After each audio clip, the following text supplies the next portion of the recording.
Hi, everyone. Welcome to Mind of Minister, a podcast recorded here at the Seattle Betsuing Buddhist Temple, where we discuss questions or topics submitted by our listeners. My name is Jason Yokoyama, and I'm here with the star of our show, Reverend Katsu.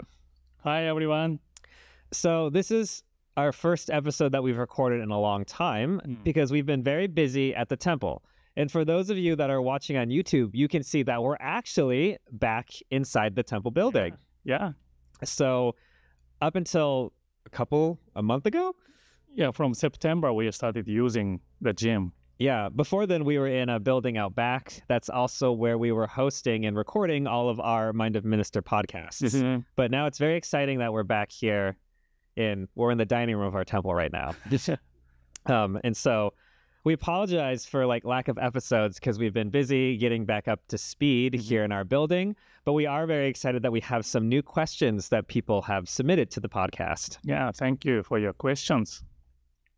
And we thank you for your continued support. And so we are now in December and looking forward to next year. And Sensei, you gave a talk last Sunday, and it was about Shakyamuni Buddha's sermons. Right. And how he had many followers came to listen. Yes. Well, the first sermon was only 5. Oh, yeah, that's right. Gradually, lots of people started coming. Yes. And so, looking forward to next year for Mind of Minister, I think that our goal should be to have as many views, or I guess, what do you call it on Spotify? I guess people listening to our podcast as Shakyamuni Buddha had at his sermon on Amida Sutra. Yeah, 1,250 people, disciples are listening. Yeah, so please share our podcasts with your friends, with your family, so that we can hit our goal of next year, 1,250 views on one of our episodes. But today, I thought that we go over our new questions that we've received since kind of July, August, when we kind of went on a short hiatus. So our first question is more about Pure Land Buddhism and kind of the afterlife, something that we've talked about before at a previous episode. But this person asks, do all Buddhists go to the Pure Land, or are there other realms of nirvana? For example, where do Nichiren, Zen, or Tibetan Buddhists go when they pass away? So, well, I didn't study Nichiren or Zen or other Buddhist schools, so I cannot speak for them. But I would say in Buddhism, Buddhist teaching is everything has causes and conditions. Born into the Pure Land has to have the cause to be born into the Pure Land. So if someone has the same cause to be born into the Pure Land, of course, all those people go to the same Pure Land. But if they have a different cause or conditions, maybe they may go to the different place.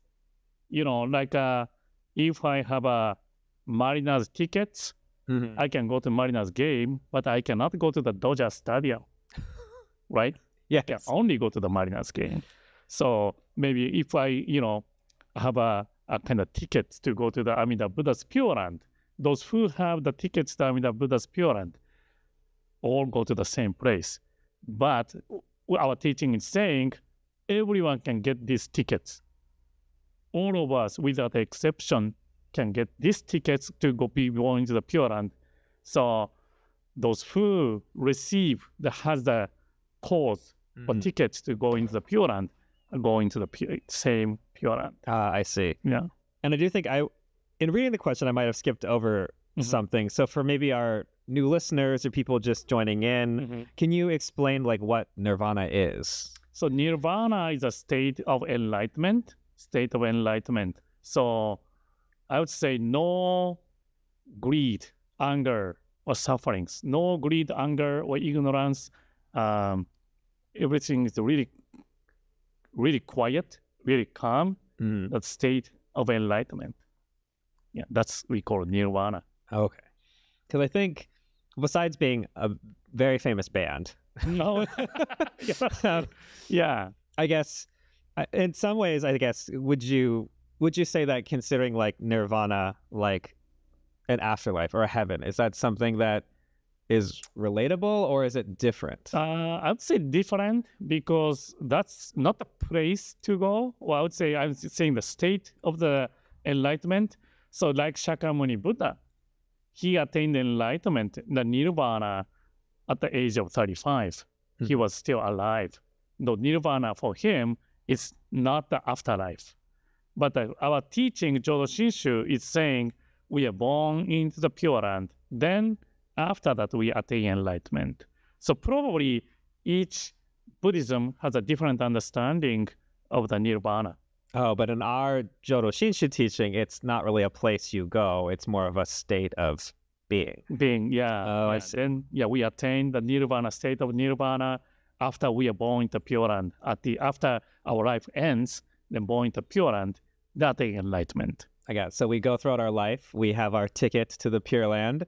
Yeah, we go to the Pure Land, and then after we become enlightened and attain the state. Yeah, I see you at the Pure Land. Yes, we will all go to the Pure Land together.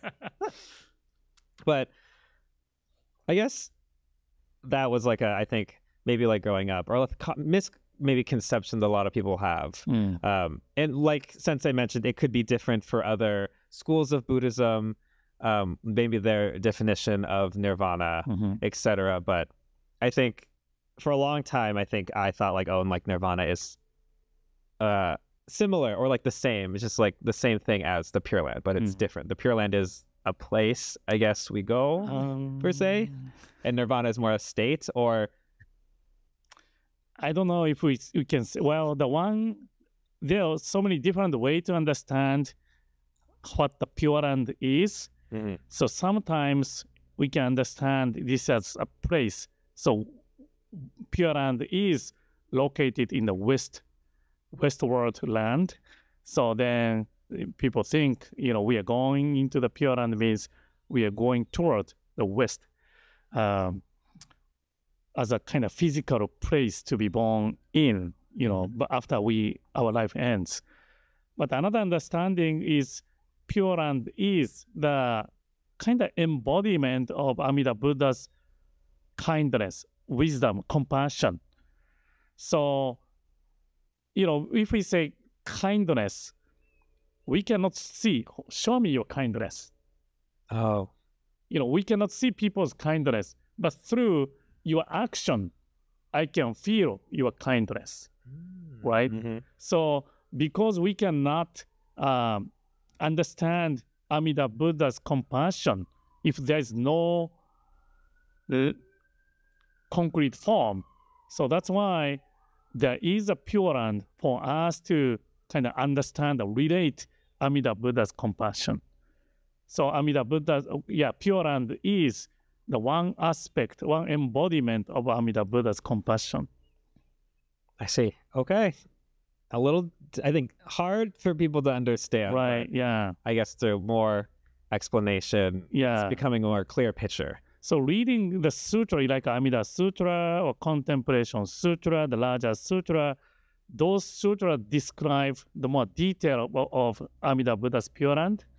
So through the aspect of the Pure Land, we should try to understand what this aspect is telling us, Amida Buddha's compassion. We have to learn Amida Buddha's compassion through Amida Buddha's guidance, Amida Buddha's teaching, through the aspect of the Pure Land. Oh, interesting. So then this is actually an interesting lead, because we've now mentioned, like, we really only know about Jodo Shinshu Buddhism. We can't speak to other types or other schools of Buddhism that are very different. But a follow-up question that someone asked and submitted is, what is your understanding of the main difference between Jodo Shinshu and maybe other Pure Land schools, like maybe from different countries, like China, Korea, or like Vietnam? Because there are other Pure Land schools outside of just Jodo Shinshu, which is very Japanese-centric. Well, sorry, one additional comment to the previous question is that, those who are going to following the different traditions, but from the Jodo Shinshu's point of view, we welcome them. We also welcome them. Once, if their practice is too hard for them, then at some point they may have to give up the path. Still, they can come. So Jodo Shinshu is a kind of safety net, supporting all the Buddhists from the bottom. So that's maybe my view of my appreciation of Jodo Shinshu teachings. So then this question, could you read this again? Second question. What is your understanding of the main differences between Jodo Shinshu and maybe other prominent Pure Land schools from other countries like China, Korea, or Vietnam? Well, again, maybe same thing. I didn't study much about, other Pure Land schools, so I cannot speak for them. But, sometimes, our temple is located across the park from another Buddhist temple. That's Seattle Koyasan Buddhist temple. That's, one of my Dharma friends, Taijo Sensei's temple. So I think you went to the question before. Taijo Sensei is a really nice. He's a nice guy. Yeah, he's a nice guy. So I really enjoy talking to him. Then sometimes, I think Hanamatsuri service, we went there and we celebrated Shakyamuni Buddha's birthday together. Oh yeah, because April. We had no temple to have the service. Yeah, then I really like Taijo Sensei's understanding of Buddhism. Then he usually use some story or example to explain what Buddhism is. So he was saying, each one of us has a seed. Then to bloom the seed, grow the seed, we have to pour the water. We need the sunlight. So that's a kind of, nutrition we need. So then eventually those flower is blooming. So just like that, all the human beings has a seed, kind of human Buddha nature. So to become a Buddha, we need to put more nutrition, like water, nutrition, then sunlight. Then eventually those seed is becoming a flower. Then flower blooms means becoming a Buddha. So that's a way how Taijo Sensei explains his understanding of Buddhism. So everyone has a seed to become a Buddha, to attain enlightenment. Sounds really beautiful. Wow. Each one of us has the same seed. But I feel, I really appreciate Taijo Sensei's understanding, but I also feel, maybe Jodo Shinshu is maybe a little bit different. Because our teaching is saying we are ordinary beings. We are the Bonbu. We don't have any ability to attain enlightenment, becoming a Buddha. So that's why we rely on Amida Buddha's guidance, Amida Buddha's teaching. So to me, my image of Buddha nature is, rather than having Buddha nature inside of myself, kind of I am embraced. I am within the Buddha nature, Amida Buddha's Buddha nature. So we are living in the Buddha nature. So sometimes there's just a metaphor, Well, all the BCA Buddhist churches of America making a teriyaki chicken. Yes. Right. Teriyaki chicken, we just leave it there. Teriyaki chicken cannot become a teriyaki chicken. So we have to put it in the sauce, teriyaki sauce. Then how many days? 2 days? 3 days? Long time. Maybe. Eventually, those chicken became the delicious teriyaki chicken. But chicken itself didn't do anything. But, because chicken was in the sauce, teriyaki sauce, that became the delicious teriyaki chicken. Was similar to like a tsukemono, takuan. Yeah. The daikon, radish. We put it in the nuka. Yeah. Then, can you explain what the takuan is? So takuan is a like pickled daikon radish that you like soak. Yeah. And like you compress, like you salt and that water comes out, and then you add what is it called? Yeah. Well, anyway, You add flavoring to it, and it like ferments. Yeah. And then becomes like takuan. So, the daikon radish itself doesn't do anything, right? Just sitting inside the container, all the salt and the nuka, then daikon became takuan. So I think, I don't know. I hope this metaphor is works to explain what Jodo Shinshu is, rather than, daikon itself doesn't change anything. Daikon itself doesn't have any cause or conditions to become a takuan. So, but because of all the salt and, because covered by all these other ingredients, so daikon became the delicious pickles takuan. So something like that, our self is, we don't have any ability to becoming a Buddha, but because we are embraced, or we are covered, we are embraced by Amida Buddha's wisdom and compassion, we are able to become a Buddha. We are born into the Pure Land and becoming a Buddha. So rather than something is coming inside of myself, we are inside of Amida Buddha's wisdom and compassion. That's a very good analogy that I've never heard of before. I've never thought of it like that we are daikon, or we're just the chicken that gets put in the tare, or like the sauce. Just an example. It's example. Also, I looked it up because I didn't know what the English translation is. Nuka is rice bran. Yeah. Yeah. So if you were interested in food, there's your food fact for the day. This is how takuan is made. It's very good. If you've never tried it, you should. It does have a very distinct smell. Well, that's one definition of difference between, self-power and power. So maybe Taijo Sensei's point of view is still, self-power aspect, because we have to put the sunlight or water, we have to do some kind of effort to try to bloom the flower. But Jodo Shinshu is, we just sitting there. Then chicken becomes teriyaki chicken, daikon becomes takuan, then myself becomes Buddha. Yeah.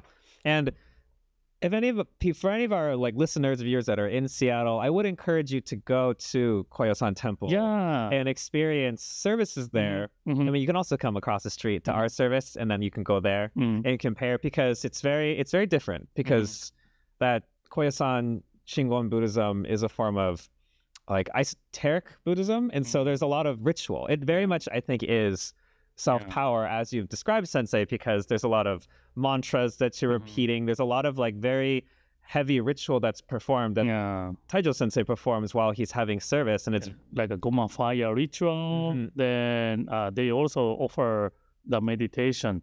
The Shingon's meditation is different from Zen meditation, so that's also really great experience, even for me, to participate in the Shingon style meditation.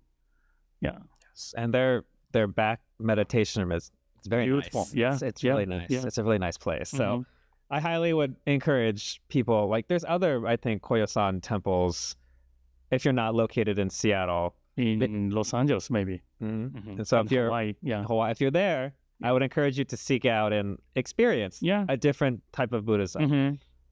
Because I think a lot of what this episode is about is like, while we can't speak to other schools of Buddhism because we don't have the training or education, that doesn't mean that people can't on their own go out and experience different schools. And there's 84,000 Dharma gates. Everyone's path to enlightenment is different. And so I think as individuals, you just need to figure out what resonates with you and what teaching you are drawn to the most. And I think through that you can find good education and find something that you really enjoy. Maybe you come to our temple, a Jodo Shinshu temple, and it's not for you. Maybe you go to a Zen temple and you prefer that style of meditation and ritual more. And good for you. Yeah. Right. But I guess we welcome anyone. Exactly. Anytime. Yeah. And so try some, other schools. Then if it doesn't fit, they can always come back. Yeah. As Sensei said, Jodo Shinshu is the safety net for like, if you find something doesn't fit, you can always come here and you can sit in the tare and listen to Sensei speak the Dharma, and then you can, become a Buddha. I think the point is soak myself into the Nembutsu teaching, soak myself into the Buddha Dharma. Mm-hmm. That's a maybe main point, rather than try to get the Dharma, rather than, getting my, Dharma to myself, or put myself into the Buddha Dharma. So that's maybe more my understanding or appreciation of Jodo Shinshu teachings. I like that. That's good. It's a way to like, another way, because I think a lot of questions that we've been asked in the past, things that we've touched on is like, how do you explain sort of the teachings? Like, right, how do you become a Buddha? If the goal of Buddhism is to become a Buddha, and like, what are the different options for you? So I'm going to start using your analogy. You become a Buddha just like a takuan. Yes, exactly. That's what I'm going to say. No other explanation. And then I'll say, here's the link to the YouTube video. You can watch Sensei describe it. So we do have one last question that someone asked us.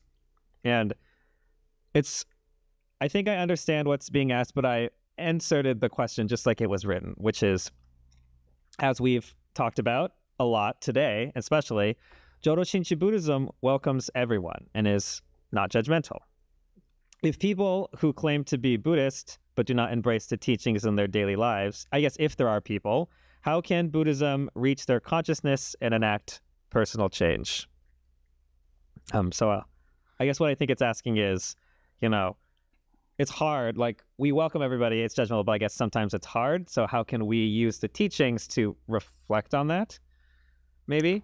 So one key teaching of Jodo Shinshu is accepting people just as they are, accepting things just as they are. Mm-hmm. See things just as they are. That means without any discrimination, without any judgment. We accept everything as it is, as they are. So that's, of course, main, one important teaching of Jodo Shinshu, I would say Buddhism. So, but at the same time, Jodo Shinshu is also teaching us we are not the perfect person. We are, in Japanese, it is called Bonbu. Bonbu. So Bonbu is a person, being who still has greed, anger, ignorance, self-centered mind, just like me. Mm-hmm. So the realization of Bonbu, or ordinary being, is also really important, which means I am not a person who can always use Buddha's view to see things, to accepting things just as they are. So, of course, if we can do, accepting without judging anybody, see things just as they are, that's nice. It is nice. But because I am not enlightened yet, I still do judging people. I become a judgmental occasionally, sometimes. So that's a realization we always has to have as a Jodo Shinshu follower. So that's a one. Then the two is, one important aspect of our temple is we have Buddha, Dharma, and Sangha, right? Buddha is an enlightened person. Then Dharma is a teaching. Then there is a Sangha who follow this teaching. So not only one person is following the teaching. Sangha means we are all walking together this path. So I think that's really important. So if I become too judgmental, maybe my Dharma friends, maybe you tell me, hey, Sensei, you are too judgmental. Or as a Dharma friend, we can work together, help each other. Then if I'm doing something against the teaching, maybe someone may be teaching me, like, well, my wife, she's sometimes teaching me, telling me, hey, Katsu, you are not doing right. So in that way, in the Sangha, as a community, we help each other, support each other. So I don't know if I'm answering the question to this question, but one key point is realization of Bonbu, imperfect beings. That's a one. Then two is, of course, we try our best to follow the guidance, but sometimes if we find someone not following the teachings, we can tell each other. So that's maybe one beauty of the Sangha, appreciation of the Sangha. Then in Jodo Shinshu, we have Ondobo, Ondogyo. Ondobo means we are the Nembutsu. We are all the people who are following the same guidance. We are all Buddhist followers. We are following the same path. But because we are still the Bonbu, we sometimes go to the side road. Then Sangha, our friends, Dharma friends say, "Oi, come back. Don't go that way." So I think that way we support each other, help each other. Then we walk the same path. I gotcha. So hopefully that answered the questions.